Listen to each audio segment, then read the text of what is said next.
금리를 오늘은 동결했지만 그게 오로지 환율 탓이지 대외 요인 때문인 거지, 대내 요인과 경기 상황과 물가 상황만 보면 사실상 인하를 했었어야 되는데 필요했던 거죠. 인하가 필요했던 거죠. 근데 이번에 6명 중에 5분이 동결을 주장을 했고 1분이 인하를 주장했어요. 근데 1명밖에 안 나왔으면 시장이 좀 밀려야 되잖아요. 근데 전혀 밀리지 않았었던 이유가, 우선 저는 여전히 3번 인하를 보고 있습니다. 어제 물가만 보세요. 0.1 빠졌는데 10bp 넘게 금리가 빠졌다라는 거는 이미 레벨에 대한 부담들은 분명히 느끼고 있는 거고, 근데 이것보다도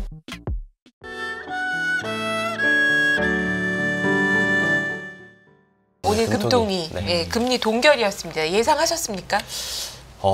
우선은 좀 복잡한데요. 우선은 이제 좀 속마음을 뒤에서 이제 전달 드릴 때는, 지난주 금요일부터 뭐 이번 주 월요일 정도에 분위기가 많이 바뀌었었어요.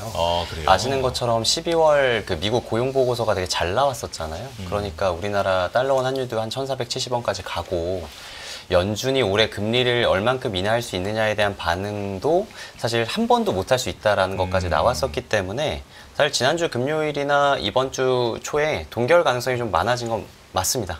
근데 저희가 프리뷰 자료에서는 그냥 인하로 썼는데, 그 이유는 저희가 기준금리를 전망하는 것도 되게 중요하지만 결국에 채권 시장에서 국고채나 아니면 회사채와 같은 시장 금리를 저희가 투자를 할 때 그 방향성을 되게 중요하게 봐야 되기 때문에 최소 1월이든 2월이든 1분기에 2차례 금융통화위원회가 열리는데 최소 한 번 인하할 거다. 그러면 1월에 동결을 하더라도 2월에 인하를 할 거기 때문에 시장 금리의 변동이나 방향성 측면에서는 크게 변함이 없을 거다라고 저희도 전망은 했었는데, 이번에 동결을 했지만 거의 사실상 인하와 같은 동결이었기 때문에 채권 가격은 오르고 금리는 상당히 많이 하락하면서 강세로 마감했다라고 보시면 될 것 같습니다. 예. 자, 위원님 그렇다면은 사실 이제 여기 나오시던 그동안 많은 패널들께서도 이번에는 내릴 것 같다라고 이제 전망을 하셨고, 또 그리고 위원님께서도 이제 어떤 그 전에 뷰에서는 내릴 거라고 보셨잖아요. 그런데 결국은 동결을 했습니다. 트리거가 된 어떤 주요 포인트가 뭐라고 보십니까? 무조건 환율이죠. 예. 무조건 환율이고, 우선은 환율 때문에 사실 대외 신인도 자체가 좀 영향을 받을 수 있다는 게 총재의 가장 큰 걱정이었던 것 같고 금통위원들의 걱정이었던 것 같습니다. 즉 이게 이번에도 1,400원에서 1,470원까지 환율이 70원 올라간 거에 대해서 한국은행 총재가 좀 분해해서 말씀을 했어요. 그러니까 한 50원 정도는 진짜 미국 너무 좋아서 달러 때문에 올라갔고, 나머지 한 20원 정도는 우리나라 정치 불안에 이제 뭐 국민연금이나 이러한 대책들을 통해서 30원 올라간 거 10원 정도 막아서 한 20원 정도 올라갔다라고 얘기를 했는데, 지금 정치 불안 재료들이 아직 뭐 해소된 게 아니기 때문에 자칫 우리가 이제 금리 인하를 했다가 그쪽으로 더 영향을 미치면 어떡하지라는 우려 때문에 우선은 좀 뭐 동결로 입을 모은 것 같다라고 판단을 합니다. 역시 환율이었다. 네네. 예. 지금까지 제가 봐왔던 금통위 중에서 이창용 총재가 가장 뭐랄까요, 분위기가 굉장히 좀 침체돼 있는 느낌도 느껴졌고요. 이미 뭐 인하는 안 했는데 동결이지만 인하 같다는 말씀 아까 하셨듯이 좀 매우 침체된 느낌이었어요. 내년이 아니죠. 25년도 경기에 대한 우려를 많이 얘기했던 것 같은데요. 어떤 점에 좀 주목하셨습니까? 우선 정말 잘 보신 것 같아요. 그러니까 진짜 사실 방송에 이제 저 같은 이제 채권쟁이들이 많이 나오면 나라가 망해야 채권 가격이 오른다라고 해서 되게 안 좋은 얘기만 많이 이제 말씀을 드리고 가서 좀 부정적으로 보실 수도 있으실 것 같은데, 근데 이번에는 정말 좀 안 좋았던 것 같아요. 그리고 그거를 뭐 증시에서도 많이 느끼고 계셨을 거고 작년부터 올해까지. 근데 올해 성장률을 보시면, 그러니까 우리나라는 미국하고 다르게 2월, 5월, 8월, 11월 달에 경제 전망을 내놓거든요. 그럼 작년 11월 달이 마지막 금통이었을 거 아니에요? 근데 그때 인하를 깜짝 합니다. 그러니까 시장 예상과 다르게 깜짝 인하를 해요. 인하를 하면 명분이 있어야 될 거잖아요. 그러면 우리나라의 잠재 성장률을 한 2.0으로 추정을 하는데 1.9로 낮춰버립니다. 그러니까 잠재적으로 우리가 할 수 있는 성장보다 실질적으로 못하고 있다는 걸 이제 시인을 하게 된 거예요. 그리고 이제 2026년 내년 성장률은 더 안 좋고, 그러면 이런 상황에서 금리를 내려야 된다는 건데, 오늘 2월 이제 첫 금통위에서 1월 첫 금통위에서 이제 2월 달에 또 경제 전망이 나올 거잖아요. 근데 11월 금통이 있고 나서 지금 1월 금통위까지 여러 재료들이 등장을 했거든요. 근데 그 사이에 사실 이제 무안공항 참사도 있고 과거에 세월호나 이태원 참사 때랑 비교를 해보면 그러니까 그 당시에도 내수 위축이 되게 컸습니다. 그래서 11월 달에는 수출만 안 좋을 거라고 봤는데 지금은 내수까지 안 좋다 보니까 2월 달에 성장률 전망치를 하향 조정할 가능성이 크다라고 언급을 했어요. 네. 그러면 사실 1.9%보다도 더 낮아질 수 있는 가능성이 있고 예. 사실 힌트를 좀 줬습니다. 그러니까 뭐냐면 한국은행이 이제 4분기 성장률, 작년 4분기 성장률이 이제 다음 주인가 나올 텐데 한 0.5 정도로 전망을 했었어요. 근데 이제 여러 가지 이제 좀 안 좋은 일들이 있고 나서 0.4 정도로 조금 낮아질 수 있다라고 12월 달에 얘기를 한 적이 있거든요. 네. 근데 오늘 기자회견에서 0.2 또는 0.2도 안 나올 수 있다고 얘기합니다. 그러면 저희가 성장을 이렇게 하다가 0.2밖에 안 해요. 그럼 내년을 볼 때 얘네 숫자가 엄청 낮기 때문에 전체적으로 올해 성장률에도 영향을 받을 거잖아요. 네. 그래서 저희가 추정을 해봤거든요. 오늘 이제 리뷰 자료를 쓰면서 올해 성장률이 진짜 0.2나 0.1, 4분기 때 이것밖에 성장 안 하고 기존대로 올해는 올해대로 성장을 한다고 가정하면 1.9에서 1.4 또는 1.5까지 빠져요, 성장률이. 그러면 잠재 성장률보다 하회하는 폭이 엄청나게 큰 거잖아요.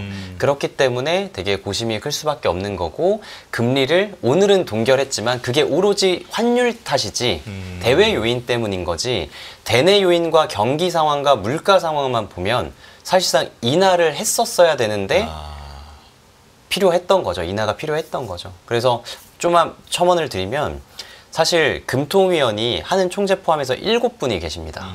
근데 총재 의견은 드러나면 안 되잖아요. 시그널들을 줄 수 있으니까. 그래서 진짜 3대3으로 박빙이지 않는 이상은 총재 의견을 알 수가 없어요. 예. 근데 이번에 그러면 6명 중에 5분이 동결을 주장을 했고 한 분이 인하를 주장했어요. 이걸 이제 소수 의견이 개진됐다라고 얘기를 하는데 그러면 시장은 사실 이번에 동결을 하면 인하 소수 의견이 한 2명이나 3명까지 나올 걸로 봤었거든요. 왜냐면 어차피 2월에 인하할 거니까.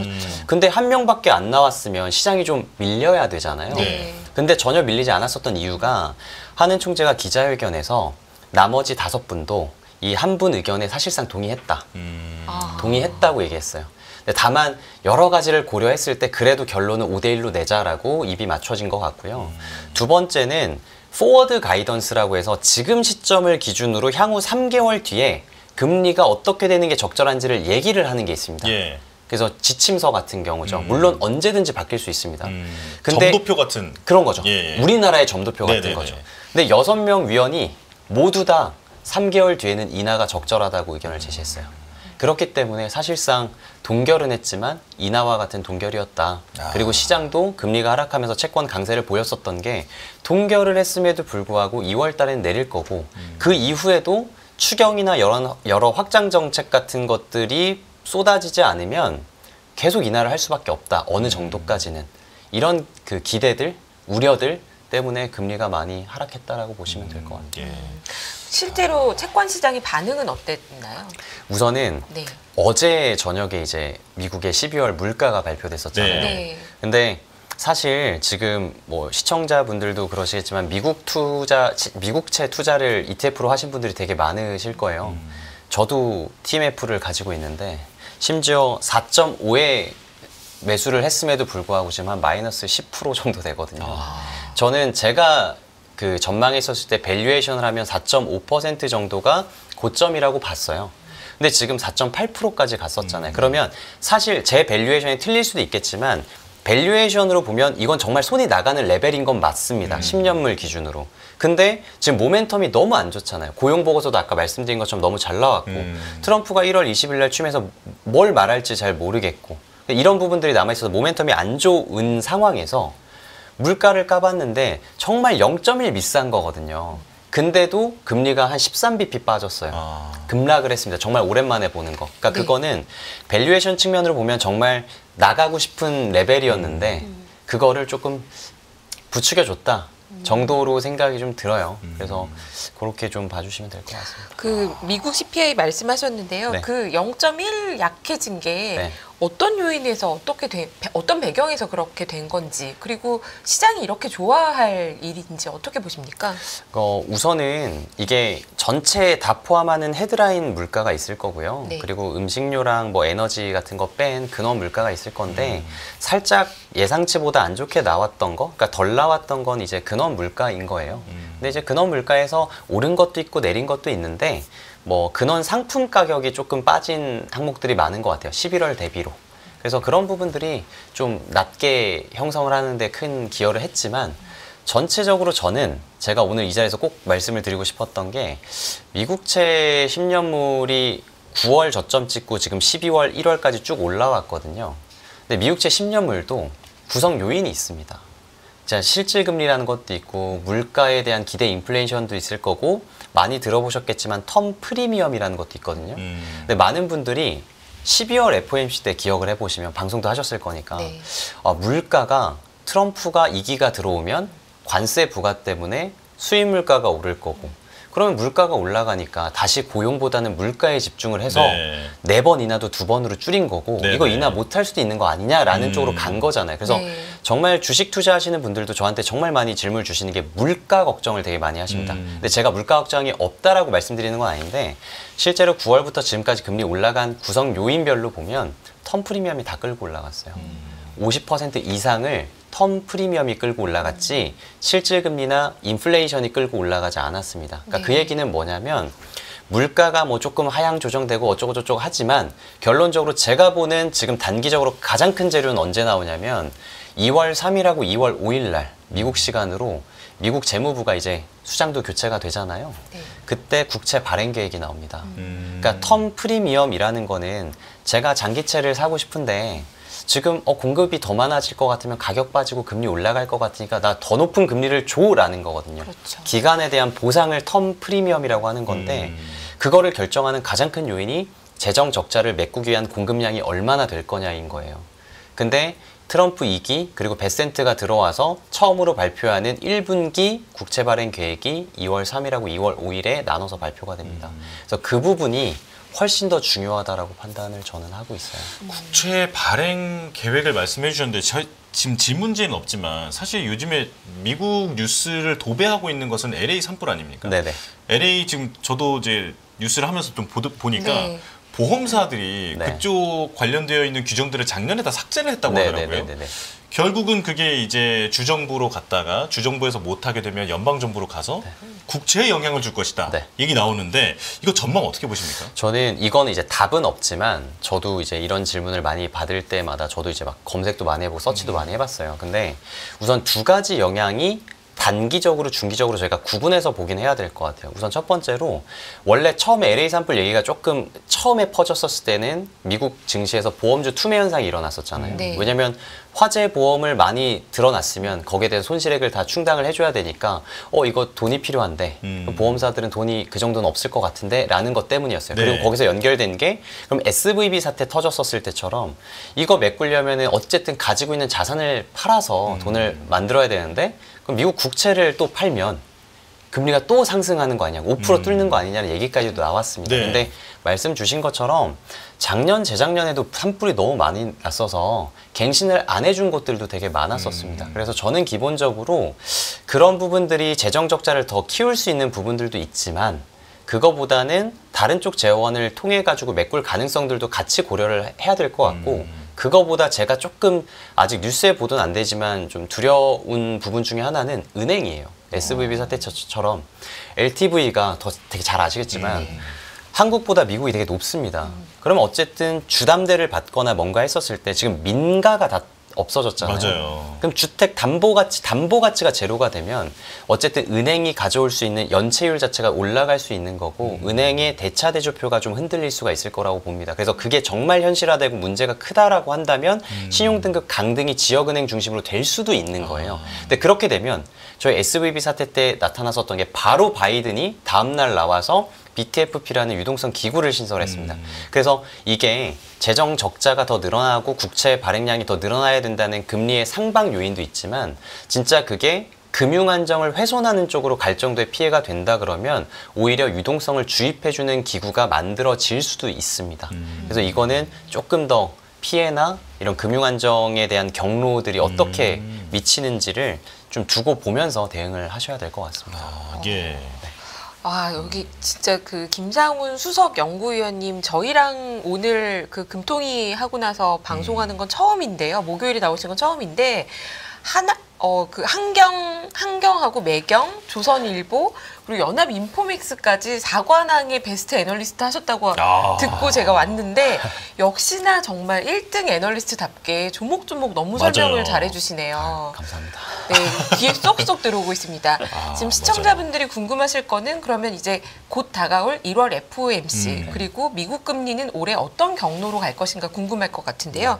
먼저 1월 FOMC 전망 어떻게 하십니까? 사실 1월 FOMC부터 3월까지 봤었을 때 지금 어쨌든 연준이 12월 달에 연준은 통화정책 결정할 때 그냥 딱 두 가지 보잖아요. 고용시장하고 물가를 보는데 우선은 고용지표가 12월 거 자체가 실업률도 떨어지고 양적 지표인 논팜도 잘 나와서 12월에 선회했었던 물가 걱정을 우선은 유지할 것 같습니다.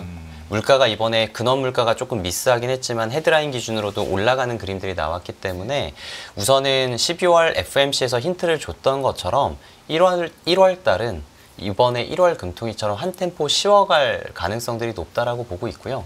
그래서 많은 시장 참여자들이 올해 전체로 놓고 봤을 때 한 번 또는 못할 수도 있다. 심지어는 인상 기조로 선회할 수 있다 얘기까지도 나오는데 우선 저는 여전히 3번 인하를 보고 있습니다. 그리고 그게 우선은 지금 뭐 6월 정도로 보고는 있지만 고용 지표가 어떻게 나오는지에 따라서 분위기는 확확 바뀔 수 있고 제가 이거를 괜히 말씀드리는 게 아니라 희망회로를 돌리는 게 아니라 어제 물가만 보세요. 어제 물가 0.1 빠졌는데 10bp 넘게 금리가 빠졌다라는 거는 이미 레벨에 대한 부담들은 분명히 느끼고 있는 거고 근데 이것보다도 아까 설명드리다 말씀을 다 못 드렸지만 2월 초에 발표되는 만약에 국채 발행 계획이 시장이 우려하는 것보다 장기채 발행 비중을 많이 못 늘렸다라고 하면 그때도 진짜 완전 채권 시장 입장에서는 되게 파티가 일어날 수도 있을 겁니다. 근데 물론 이게 저금리까지 간다는 얘기는 절대 아니고요. 미국 경기가 그만큼 좋고 다만 고용 시장이 좀 흔들리게 되면 지금 미국 기준금리가 4.5%잖아요. 네. 엄청난 총알을 보유하고 있습니다. 그래서 제가 미국의 경기가 안 좋아서 리세션이기 때문에 채권 금리가 내려온다를 말씀드리는 게 절대 아니고 지금 노랜딩이라고 얘기하는 부분들을 정말 환율과 금리와 증시가 다 반영해 있는데 그게 혹시라도 LA 산불로 인해서 금융 안정이 훼손이 되거나 아니면 고용 지표가 생각보다 실업률이 올라가는 그림들이 등등등이 나온다라고 하면 밸류에이션 측면에서 먹을 수 있는 룸이 있기 때문에 여기서 보완을 하기 위해서는 금리를 0번에서 1번이 아니라 3번까지 인하하는 기조로 내러티브가 바뀔 수도 있습니다.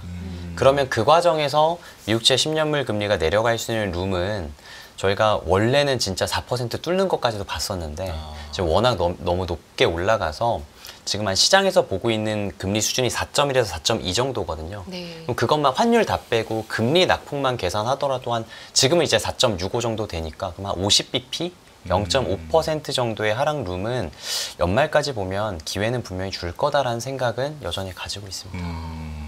그럼 미국 금리가 4.0, 4.1까지 내려갈 수 있다라고 본다면요. 네. 25년도에 한국은 지금 2월에 금리 인하 네. 한 번 더 한다. 네. 그러면 과연 얼마나 더 추가 인하 여력이 있을지 전망하고요. 네. 그리고 그렇게 됐을 때 이 지금의 환율은 어떻게 전망하십니까? 저는 우선은 우리나라는 좀 더 명확한 것 같아요. 우리나라는 2.25.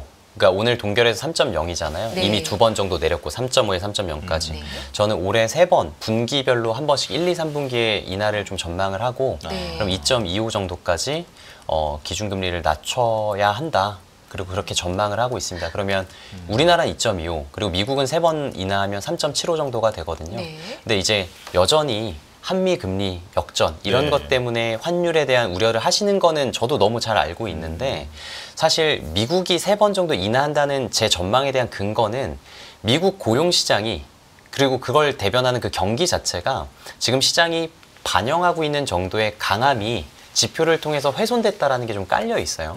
그리고 지금 금리가 이만큼 벌어져 있지만 우리나라가 그래도 인하를 하고 있는 이유는 정말 대내 여건이 그 정도로 좋지가 좀 않습니다.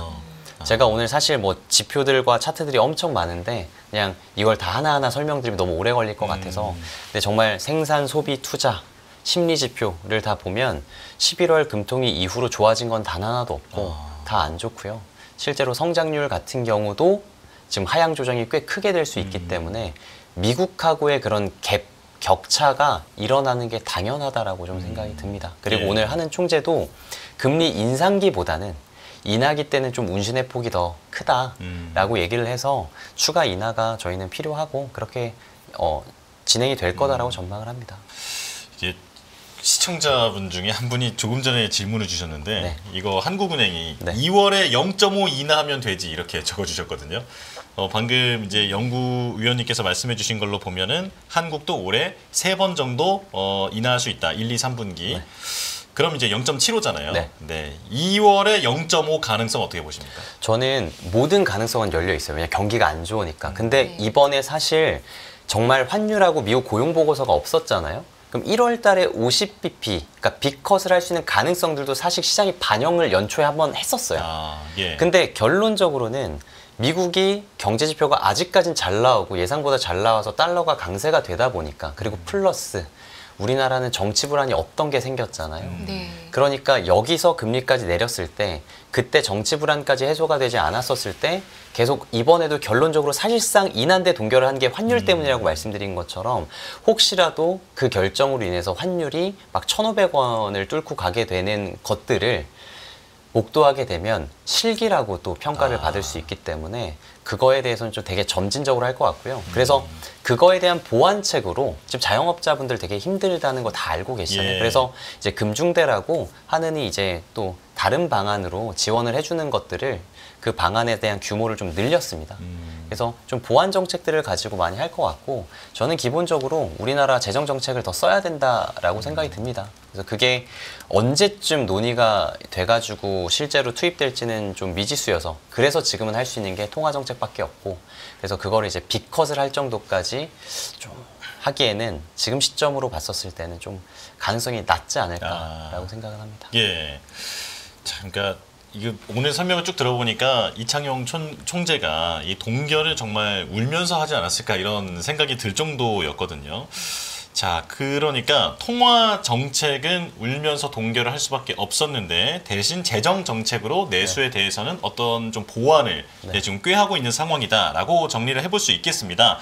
자, 그러면 이제 향후의 환율 전망은 어떻게 하시는지 그것도 좀 들어볼까요? 제가 이제 저희 회사에도 이코노미스트 분이 다 계십니다. 네. 근데 우선 그냥 제 하우스 의견이 아니고 제 생각으로는 미국채 금리 그 밸류에이션 했던 것처럼 환율 같은 경우도 이미 그 적정 레벨은 넘어선 구간이라고 생각이 들어요. 근데 왜냐하면 그 달러 강세 플러스 대내 요인까지 겹쳤기 때문에 반대로 얘기하면 정치 불안이 언제일진 모르겠지만 그래도 해소는 될 거 아니겠습니까? 그렇겠죠. 그러면 어느 방향으로든 간에 그러면 해소가 되면 그 대내 요인으로 인한 이제 되돌림들은 좀 있을 거라고 생각이 들어요. 그래서 저는 그 부분들을 좀 눈여겨 볼 거고요. 다만 또 이제 아까 설명드리다 못했던 만약에 2월 달에 국채 발행 계획 자체가 진짜 세게 나오면 그 자체에서 금리도 올라갈 거고 달러가 또 추가적으로 강세가 될 수 있는 요인이 있습니다.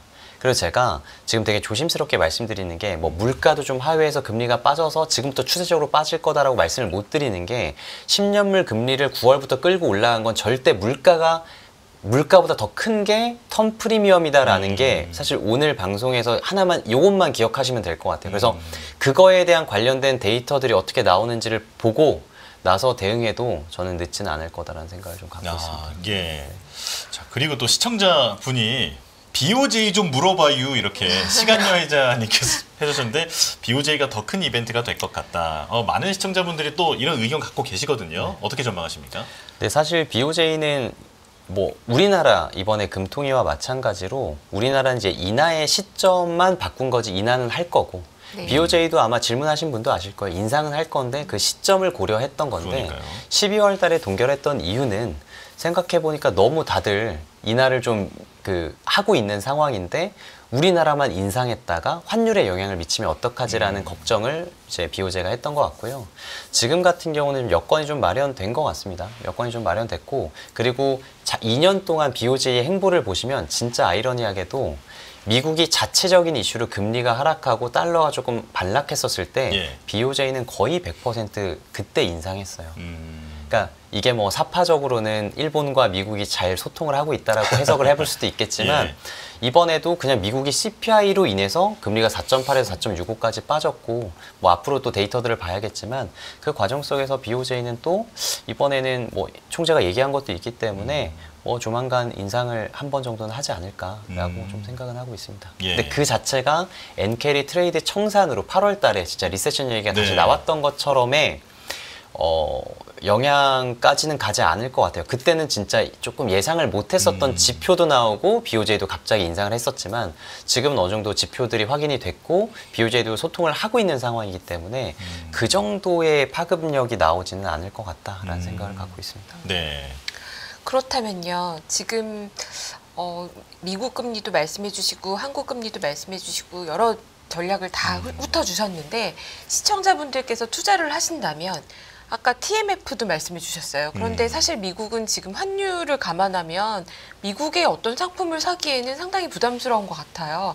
이런 종합적인 환경을 고려했을 때 우리는 어떤 포트폴리오 전략을 가져가면 좋을까요? 저는 제가 채권을 하고 있지만 저도 뭐 미국 주식을 투자하고 있고 네. 채권 ETF도 투자하고 있는데 사실 미국에 계속 관심이 가는 거는 어쩔 수 없는 것 같아요. 그리고 여태까지 좀 큰 돈을 벌고자 했는데 기회를 놓쳤던 분들은 뭐가 됐던 간에 트럼프 이기 때 뭐 하나는 있겠지라는 기대감이 맞아요. 있는 것 같아요. 근데 그거를 거의 주식에서 찾고자 하시는 심리가 되게 클 거라고 봅니다. 그래서 분명히 미국 금리가 5%까지 가거나 혹시 뭐 LA 산불이 금융안정 쪽으로 영향을 가면 증시도 밸류에이션 측면에서 조정을 받을 수 있겠지만 결론적으로 수익률, 기대 수익률로 보면 저는 여전히 전체 자산 배분 측면에서는 주가가, 그러니까 증시가 제일 좋을 거다라고는 생각이 들어요. 근데 다만 그만큼 위험이 따르잖아요. 그러면 채권을 투자할 때 대부분이 이제 금리만 보시고 여기서 자본 이익과 손실만 되게 민감하게 가져가시는데 실제로 쿠폰으로 받을 수 있는 이익도 챙겨갈 수가 있기 때문에